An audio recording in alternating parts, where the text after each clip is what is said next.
अजामिल अजामिल ये कन्नौज का रहने वाला था।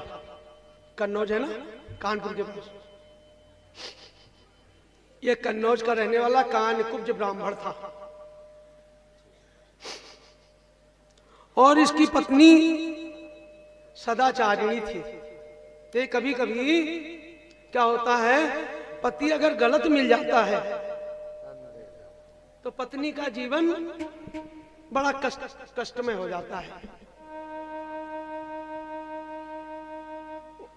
ऐसा व्यक्ति आत्मघाती तो होता ही है, अपना नुकसान तो करता ही है, अपनी जो सती साध्वी जो सदाचारिणी पत्नी है उसका भी जीवन कष्टमय कर देता है। अजामिल के पिता ने कुलीन कन्या से इसका विवाह कर दिया।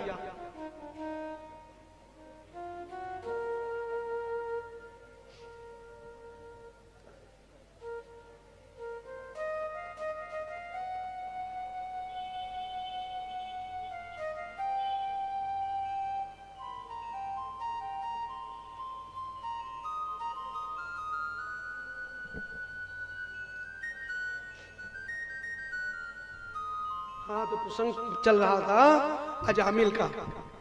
ठीक है, अजामिल के लिए भी भगवान के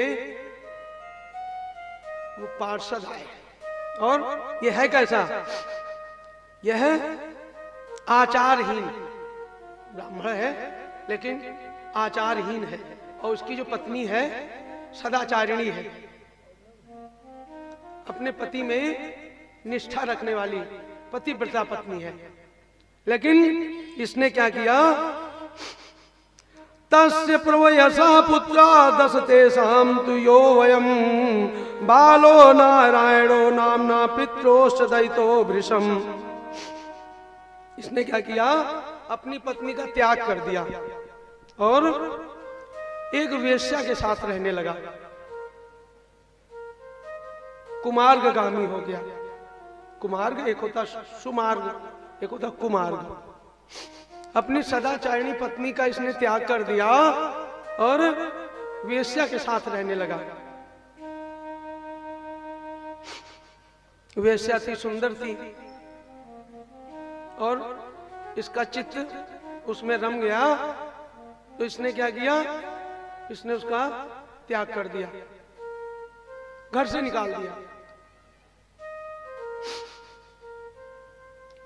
अब वो वेश्या के साथ रहने लगा, उससे उसने 10 बच्चे पैदा किए, 9 पैदा हुए, 10वां ये अजामिल, ये आपका नारायण अजामिल ने 9 पुत्र 9 संतानें पैदा की और 10वीं संतान में इसकी वह वेश्या पत्नी गर्भवती थी।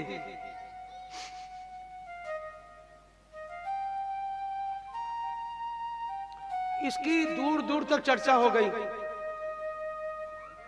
अजामिल की 9 संतानें हुई, 10वीं संतान इसने नारायण को रखा नाम। गांव में संतों की टोली आई, 4-5 संत वो जैसे विचरण करते रहते हैं।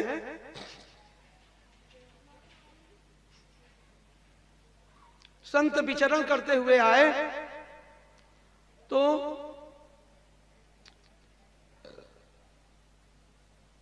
जैसे कुछ गांव के लोग होते हैं ना, जैसे कोई एक तो नाम वाला हो या दूसरा बदनाम वाला हो, 2 ही तरह तो लोग होते हैं, या तो नाम होगा या तो बदनाम होगा।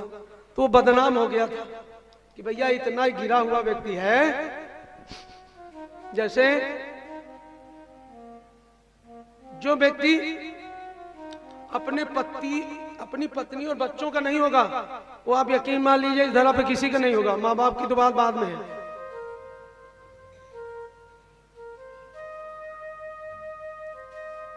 और जो अपने पत्नी और बच्चों का होगा वो सबका होगा, क्योंकि उसको अपना कर्तव्य बोध है। ओ अधिकार चाहने वालों क्यों करते कर्तव्य नहीं ओ अधिकार चाहने वालों, क्यों करते कर्तव्य नहीं ओ अधिकार चाहने वालों, क्यों करते कर्तव्य नहीं।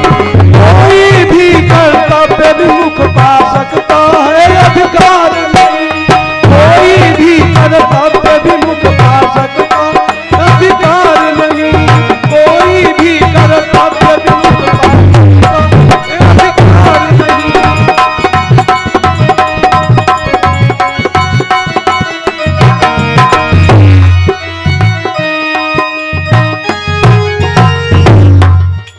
देखिए भैया, अधिकार पाने के लिए पहले कर्तव्य करना पड़ता है। अब लोग कहते हैं, सुनिएगा ध्यान से, आपसी वार्ता से बचें भैया, यह भागवत कथामृत है, समय पास करने के लिए हम लोग नहीं आए हैं। चित्त में अगर एक आध श्लोक का भी प्रसंग अगर चित्त में उतर गया तो यह कल्याणकारी मार्ग को प्रशस्त करता है, इसमें तनिक भी संदेह नहीं है। इसमें किंचित मात्र भी कोई संदेह नहीं करना चाहिए। हम सबकी नैतिक जिम्मेदारी है कि हम अपने कर्तव्य को आगे करके चले, अधिकार को आगे करके न चले, व्यवस्था क्रम ठीक बना रहेगा। हम यही चूक कर जाते हैं, कर्तव्य करते नहीं, अधिकार की लड़ाई पहले लड़ने लगते हैं। पहले हमें ये तो ज्ञात होना चाहिए कि हमारी लायबिलिटीज क्या है, हमारी रिस्पॉन्सिबिलिटीज क्या है। एसेट्स तो ऑटोमेटिक हो ही जाएगी, लायबिलिटीज को हम रिकवर करेंगे, एसेट्स हमारी ऑटोमेटिक रिकवर हो जाएगी। लेकिन हम कर देते हैं उल्टा।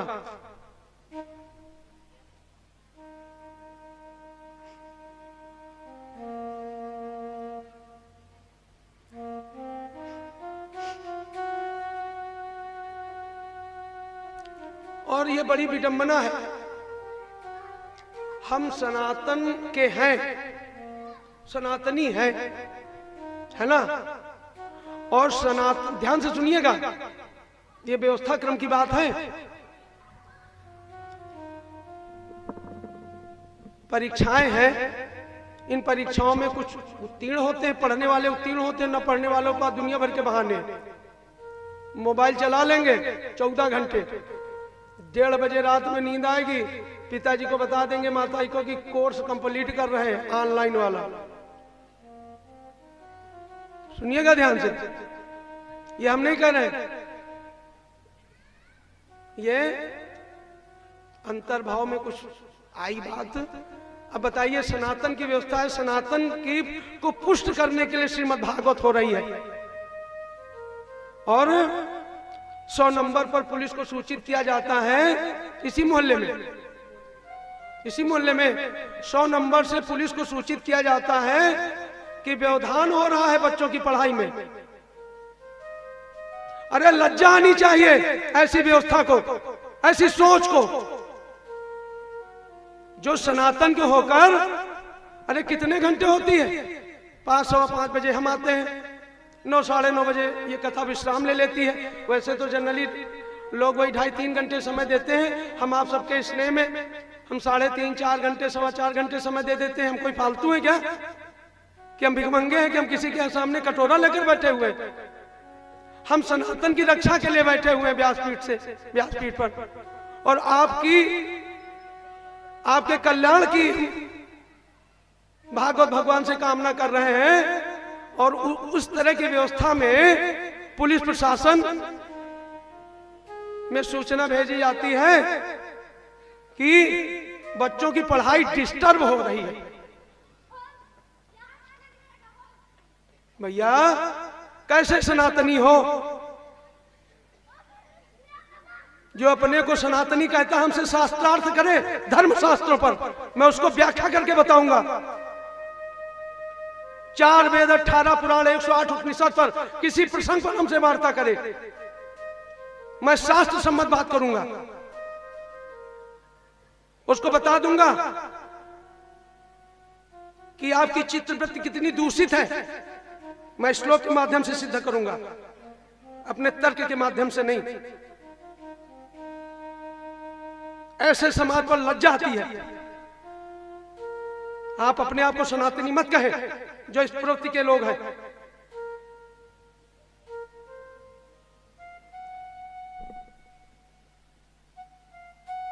महर्षि कश्यप की 2 पत्नियां थीं, दिति और अदिति। अदिति से देवता उत्पन्न हुए थे, जो आप जैसे धर्मानुरागी बैठे हुए हैं। अदिति से हम सब उनकी वंशज हैं। और जो दिति से दैत्य उत्पन्न हुए थे, वो भी इस समाज में विचरण कर रहे हैं। समाज को दूषित उसी मानसिकता के लोग कर रहे हैं। हमें क्या, हमें तो अवसर मिलेगा तो आपको सुना देंगे, नहीं तो अपनी बैग उठा देंगे, लेंगे, चले जाएंगे। मुझे क्या। जय श्री राधे कृष्ण, जय कल्याण। मुझे इस पर कोई फर्क नहीं पड़ता। ये आप लोगों की मर्यादा का विषय है कि इसी कॉलोनी में एक मंदिर का निर्माण हुआ है, जिसमें अभी तक कथा भागवत नहीं हुई थी। मुझे सूचना दी गई, मैंने अपना कोई शुल्क नहीं रखा। ध्यान होना चाहिए। मैं अपनी गाड़ी से आता हूं, अपनी व्यवस्था से आता हूं।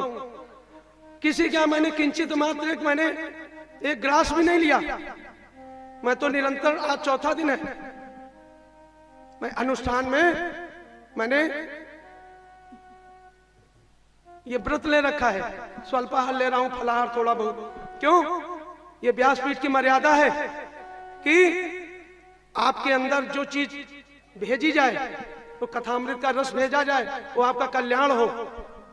मैं यहां कोई मनोरंजन कराने नहीं आया हूं।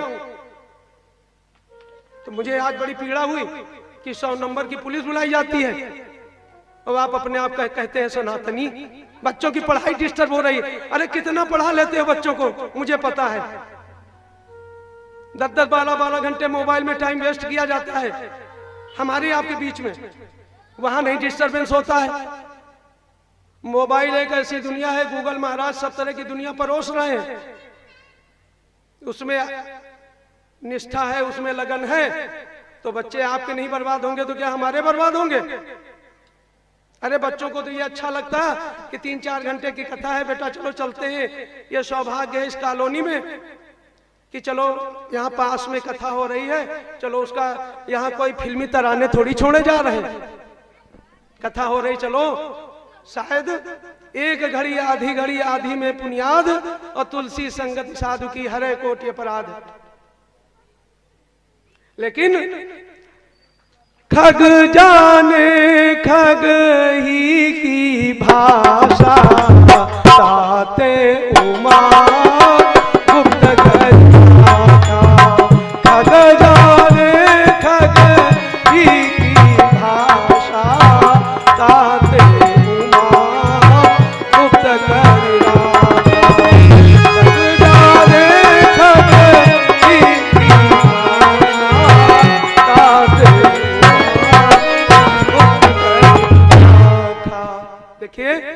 आप सब बड़े धर्मानुरागी हैं, इसलिए हमें भी अच्छा लग रहा सुनाने में।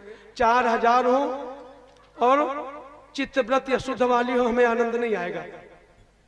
400 है, 40 है, बड़ा आनंद आता है। और हमारे तो कन्हैया सुन ही रहे हैं। आप लोग सुन रहे हैं, ये आपका भी सौभाग्य है, हमारा भी सौभाग्य है। इसीलिए हम आपस में सामंजस्य बनाकर, श्रोता और वक्ता के बीच में तारतम्य बना होना चाहिए। वो प्रवृत्ति है, लेकिन प्रभु सबका कल्याण करे। हम तो ऐसा नहीं कहेंगे, जो जैसा करेगा वैसा भरेगा। भागवत भगवान जाने, है कि नहीं? हम तो अपना शुद्ध चित्त लेकर आए हैं। अपने मन की मैं जानूं और तुम्हारे मन की राम। अपने मन की तो मैं जानता हूं कि हमारे सब बड़े स्नेही है, बड़े प्रेम से सुनते हैं। आज चतुर्थ दिवस है, तो हम भी बड़ी निष्ठा से, स्वास्थ्य ठीक न होने के बावजूद भी नहीं, पूरी निष्ठा से बैठ जाते हैं कि नहीं हमारे सब स्नेही आ गए। और कोई पुलिस बुलाए तो यहाँ कोई अपराध थोड़ी हो रहा है। पुलिस आएगी, वार्ता करेगी, और आपको बता दें आईजी डीआईजी तक का फोन करने की सामर्थ्य है, सब अपने सब टच में है, प्रभाव नहीं पड़ता। हम डरते उड़ते किसी से नहीं, देखो भैया हम डरते तो अपने खाली कन्हैया से डरते हैं, बाकी डरते उड़ते किसी से नहीं।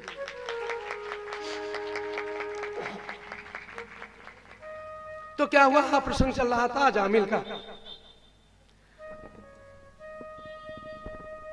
इसी कन्नौज ग्राम की बात है, उस समय ग्राम हुआ करता था, अब तो बाद में शहर हो गया। कानकुज ब्राह्मण अपनी साध्वी पत्नी को कुमार्गामी होने के कारण पत्नी को घर से निकाल दिया और वेश्या को घर ले आया, उससे 9 संतानें उत्पन्न की। एक दिन देखिए प्रभु जब कृपा करते हैं तो कैसे करते हैं, और कृपा मुनि पर करते हैं जो कृपा के पात्र होते हैं। देखिए आप लोगों ने ध्यान दिया होगा, हम परशुराम के वंशज हैं।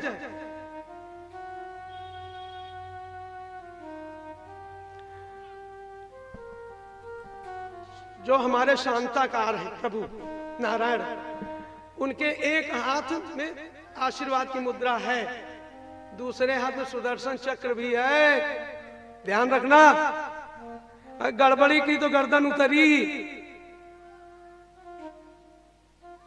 उतर जाती है ना। अच्छा कोई दिखाने के लिए थोड़ी रखे, प्रदर्शनी थोड़ी, उनका त्रिशूल बोले वह त्रिशूल कोई प्रदर्शनी में लगाने के लिए थोड़ी मिला हुआ है। कहते हैं भक्त बनकर आए, ठीक है, भक्त बनो तो स्वस्थ रहो, मस्त रहो, और दुष्ट बनो तो संहार रखा है, प्रभु की व्यवस्था है। भक्त को भी ऐसा होना चाहिए। दुराग्रही को बहुत ज्यादा दुराग्रह बढ़ाने का अवसर नहीं देना चाहिए, नीति कहती है, धर्मशास्त्र कहते हैं। दुराग्रही व्यक्ति नहीं, उसका दुराग्रह बढ़ता जाएगा, आपका जीना मुश्किल कर देगा। जिस भी भाषा में वो समझे, पहले तो आप अपनी सज्जनता वाली भाषा का उपयोग करें, अपराध न होने पाए। लेकिन जब सिर पर चढ़ने लगे तो सुदर्शन चक्र का वाहन करो ना, सामर्थ्य है तो उनकी शरण में हम बैठते हैं। अच्छा भगवान का बच्चा भगवान ही जैसा तो होगा, तो हम लोग भगवान के बच्चे हैं, तो वो घूमता हुआ नहीं दिखाई देगा, तो दूसरे रूप में प्रभु आपको सामर्थ्य दे देंगे। तो संत आए, तो गांव में उनको विश्राम करना था, तो गांव के लोगों ने उपहास के लिए कहा कि वो उधर वो घर है वहां, वो वेश्या के साथ वो रहता था, 9 बच्चे भी पैदा कर दिए थे, अपनी पत्नी को घर से भी निकाल दिया था। तो गांव वाले उपहास करते थे, जैसे कोई कुमार्गामी होता है तो लोग उपहास करते हैं ना। तो लोगों ने कहा अरे वहां ठहरो जाके, वहां अच्छी व्यवस्था मिलेगी। दरवाजे पर आए, दस्तक दी संतों ने, तो वेश्या निकली। तो संतों ने कहा कि हमें आज यहीं विश्राम करना है और भोजन पाना है। अब तो वेश्या भी देखे चित्तवृत्ति उसकी कितनी बढ़िया है, उसको अपराध बोध है, उसको अपराध बोध है, लेकिन अजामिल को नहीं है। उसने कहा अरे मेरे तो धन्य भाग्य, दरवाजे संत आए, और उसने दरवाजा खोलकर और बिस्तर लगा दिया, रजाई गद्दा जो घर के थे लगा दिया। महाराज इसी में आप लेटो बैठो। बोले भोजन, भूख भी लगी है। बोले भोजन की व्यवस्था। अजामिल गया तो बाहर, उसने वेश्या ने जल्दी जल्दी संतों के लिए बड़े भाव से भोजन बनाया, क्योंकि उसको पता है कि हमारा स्तर क्या है। कभी कभी व्यक्ति अपने स्तर को जब पहचान लेता है और कुमार्गामी होता है तो उसके अंदर अपराध बोध होता है, भले ही वेश्या है तो क्या हुआ। उसने भोजन बनाया, उन संतों को भोजन करा दिया। कुछ देर बाद अजामिल आ गया। उन्होंने कहा ये कौन है? अरे संत हैं, आए थे दरवाजे, गांव वालों ने भेजा था उपहास करने के हिसाब से, और संत हैं कह रहे थे यही विश्राम करेंगे, भोजन करेंगे, तो हमने करा दिया। वो अपनी वेश्या पत्नी को बड़बड़ाने लगा, उल्टा सीधा कहने लगा कि तुझे सब करने में बड़ा मजा आता है, इनको भगा देती हो, क्यों यहाँ ठहरने दिया, क्यों इनको भोजन दे दिया, ये सब ऐसे ही होते हैं। संतों के कान में बात पड़ गई, लेकिन कहते ना जिसका खाओ उसको बजाओ, नहीं तो प्रभु माफ नहीं करते। किसी के सहयोग को अगर आपने उसकी दुर्दशा कर दी तो एक दिन आएगा प्रभु आपको उसी दुर्दशा में छोड़ेगा। किसी की भावनाओं को आहत नहीं करना चाहिए। आपकी कोई सहयोग की भावना लेकर आपका सहयोग कर दे तो आपको कृतज्ञ रहना चाहिए, कृतज्ञ नहीं। इसको कहते हैं एहसान फरामोश नहीं होना चाहिए, यह अपराध है।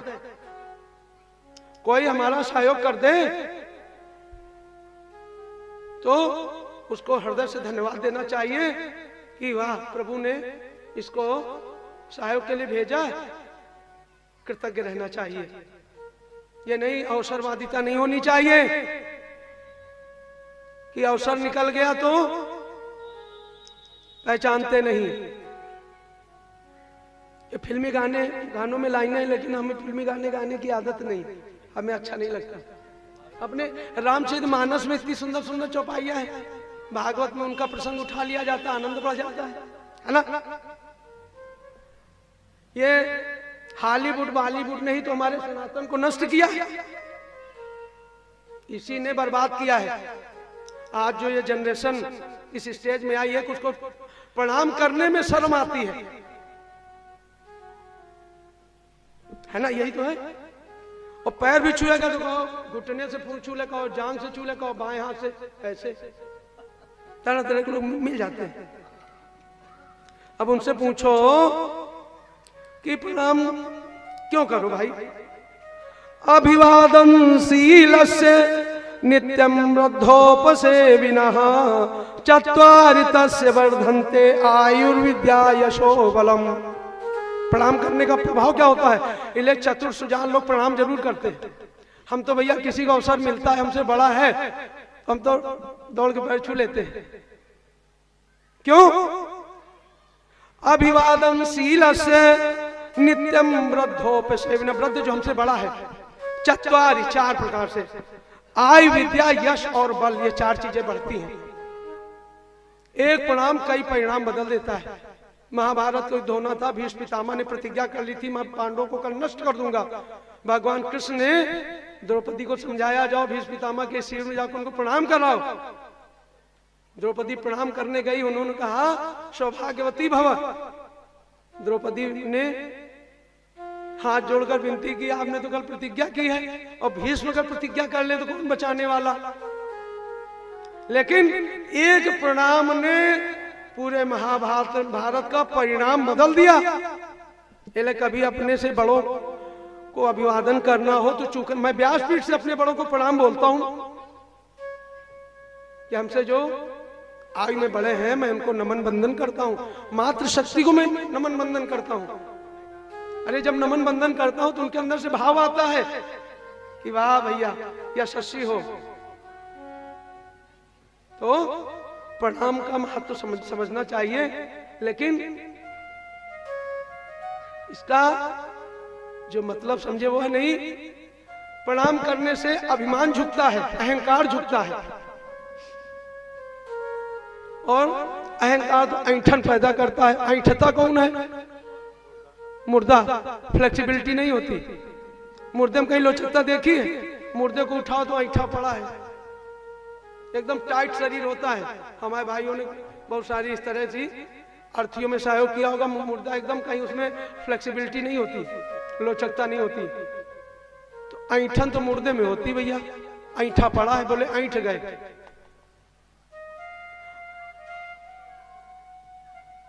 हमारे वृंदावन में जाय को ऐंठ गए हो भैया, ऐंठ गए हो, इसको भैया राम नाम सत्य कर दो। तो हम जीवित हैं। प्रणाम करने से हमारा अहंकार नष्ट होता है। अहंकार होता है सिर में, ये सिर है ना, दिमाग, अहंकार का स्थान यही है। अहंकार का केंद्र बिंदु यही दिमाग ही है, सारी खुराफात की जड़ यही है। तो इसमें अगर कन्हैया को बैठाने का प्रयास करोगे तो वो भाग जाएगा।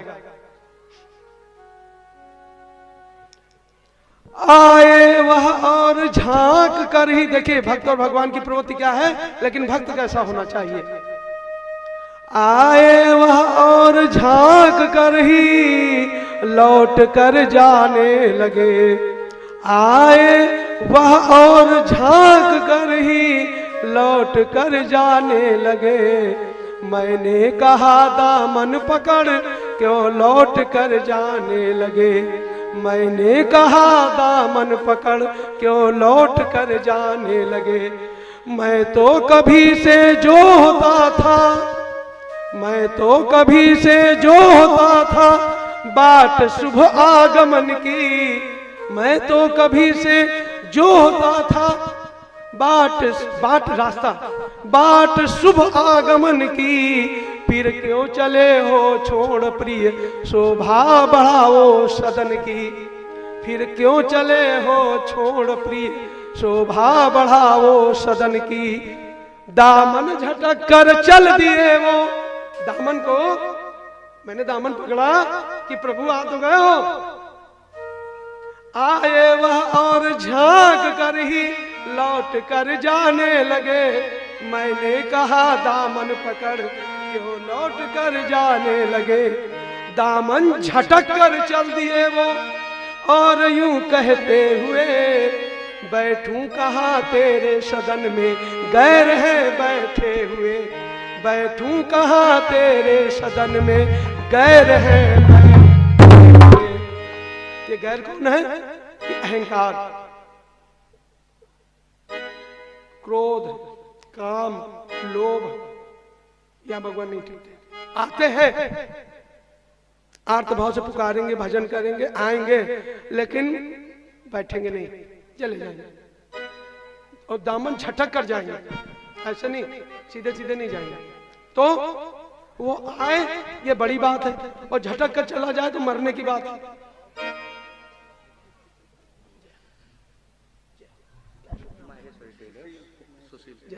हमारे सुशील माहेश्वरी भैया जी, इनके जीवन में मंगल की वर्षा हो, और भैया ने इस कथा भागवत में अपनी श्रद्धा सुमन जो अर्पित किए हैं 500 रुपए, और भगवान इनके जीवन में मंगल की वर्षा करे। इसी तरह ये भगवत कार्यों में अपना योगदान देते रहे।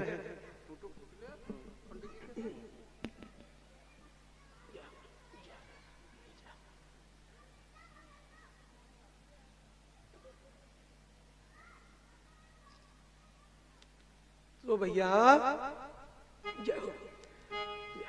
अब संत प्रसंग चल रहा था, अब साक्षात प्रभु ने प्रेरणा देकर संतों को भेज दिया। अब संत सुन रहे हैं। अजामिल अपनी पत्नी को डांट रहा है कि क्यों यहाँ ठहराया, क्यों भोजन कराया, क्योंकि वो कुबुद्धि है। कुबुद्धि न होता, कुमारगामी न होता तो अपनी साध्वी पत्नी को घर से निकाल देता, वेश्या को रखता।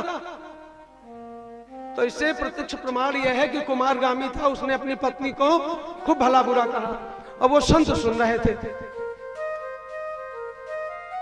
संतों ने सोचा इसके यहाँ का मैंने भोजन पा लिया, इसके यहाँ का भोजन तो मैंने पा लिया, अब इसका कल्याण भी करना है। संतों ने आपस में विचार किया कि कुछ भी हो, इसके यहाँ का भोजन तो मैंने पा ही लिया है। तो उस पत्नी से कहा, जामिल की पत्नी से, कि ये जो तेरे गर्भ है इसका नाम नारायण रखना। और 9 तो उटपटांग नाम रखे हुए थे, चुन्नू, मुन्नू, धुन्नू, पप्पू, गुड्डू, बिक्की। अरे यथा नामे तथा गुणे, बच्चों के नाम ऐसे रखने चाहिए जो सार्थक हो, जिनका प्रभाव हो। चिंकी, चुंकू, पता नहीं कौन कौन से नाम सुनने को मिल जाते हैं, है ना। नाम बच्चों के ऐसे होने चाहिए कि सनातन के हो, ऐसी व्यवस्था रहनी चाहिए। नाम का प्रभाव होता है जीवन में उसके, तो नाम ऐसा। हम आप माता पिता होने के नाते हमारी आपकी नैतिक जिम्मेदारी बनती है कि बच्चों के जीवन में उसका प्रभाव पड़े। धर्मनिष्ठ नाम होना चाहिए, पाश्चात्य सभ्यता वाले नाम नहीं काम करते। तो देखिए, अजामिल कुमार्गामी है, वेश्यागामी है, पतित है, अधम है, दुष्ट है। लेकिन अजामिल की पत्नी ने नाम रखा, जो 10वां पुत्र हुआ उसका नाम रखा, 9 तो ऐसे ही थे जैसे भाई बता गए वही वाले, लेकिन ये वाला नाम संतों ने, इसीलिए संतों की संगति करनी चाहिए अहंकार को छोड़कर। तो अजामिल ने, बल्कि अजामिल की वो जो वेश्या पत्नी थी उसने नाम रख दिया नारायण। अब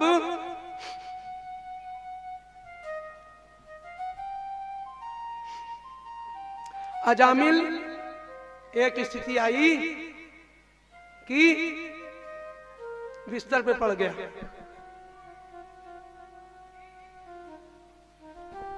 उसका कंठ अवरुद्ध होने लगा।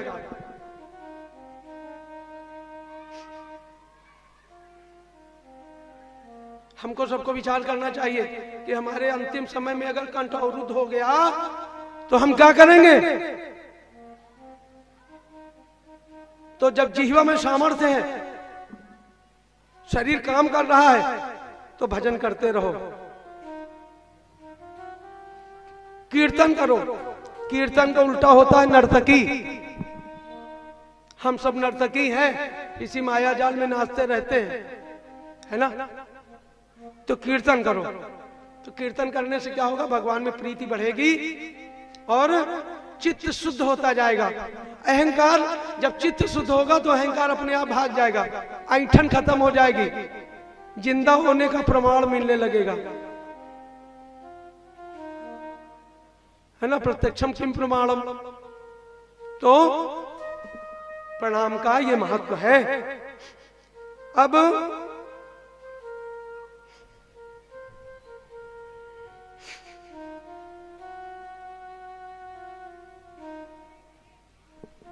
तुलसी अपने राम को रीझ भयो चाहे खीज, और भूमि पड़े पर जाम है उल्टो सीधो बीज।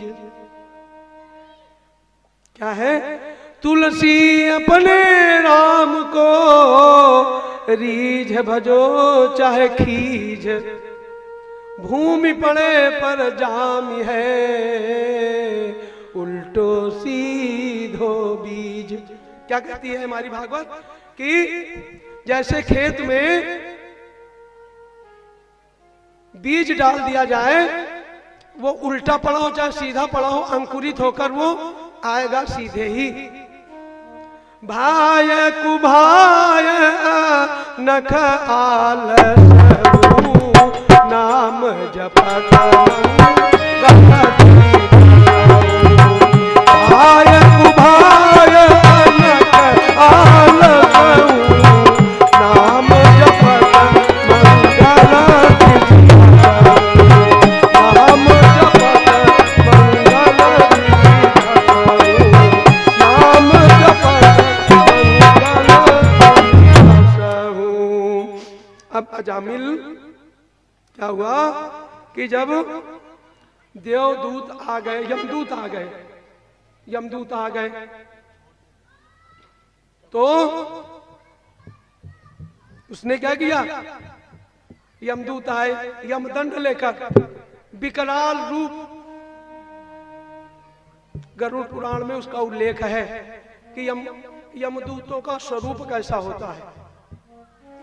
और ध्यान रखिएगा, जो हमारे आपके बड़े बूढ़े इस अपने बीच में उनका शरीर शांत हुआ है, तो वो मरने के कुछ समय पूर्व तक वो बताते हैं जो बोल पाते हैं। अगर कंठ अवरुद्ध हो जाता है तो नहीं बोल पाते हैं, लेकिन अश्रु बहते हैं। जो नहीं बोल पाते उनके अश्रु बहते हैं, है ना, देखा होगा। और अगर बोल पाते हैं तो बताते हैं, कहते हैं देखो भैया वो खड़े हैं, देखो भैया वो मार रहे हैं, देखो भैया हमको डरा रहे हैं।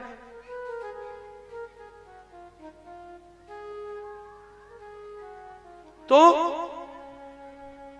यमदूत आ गए और इसने आवाज लगा दी। देखिए संतों का प्रताप, संतों ने केवल भोजन पा लिया था, संत कोई एहसान फरामोश थोड़ी होते हैं। उन्होंने भोजन पा लिया था तो बोले भोजन इसके आगे कर लिया तो इसका कल्याण भी करना है, तो नारायण नाम रखने की सलाह दे दिया और वो अपने रास्ते चले गए। अब जैसे ही यमदूत इसको सताने लगे, मृत्यु का समय निकट दिखाई दे रहा है, तो इसने आवाज लगाई, नारायण नारायण नारायण कहाँ हो।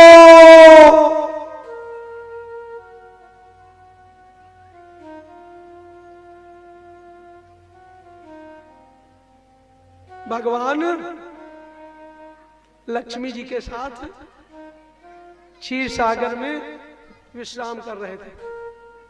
लक्ष्मी जी धीमे धीमे पैर दबा रही और वो शांताकार, शांत चित्त।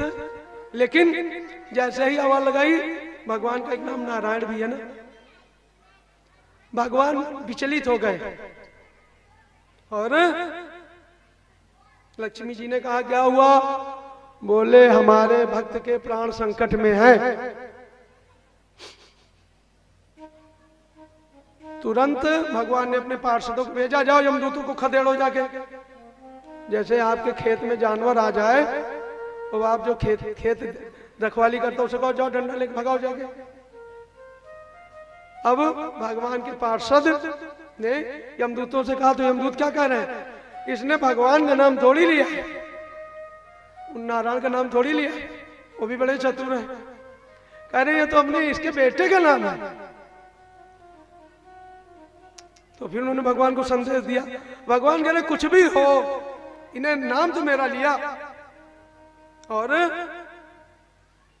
यमदूत भाग खड़े, बोलो भागवत भगवान की। ये अजामिल चरित्र आप लोगों ने सुना।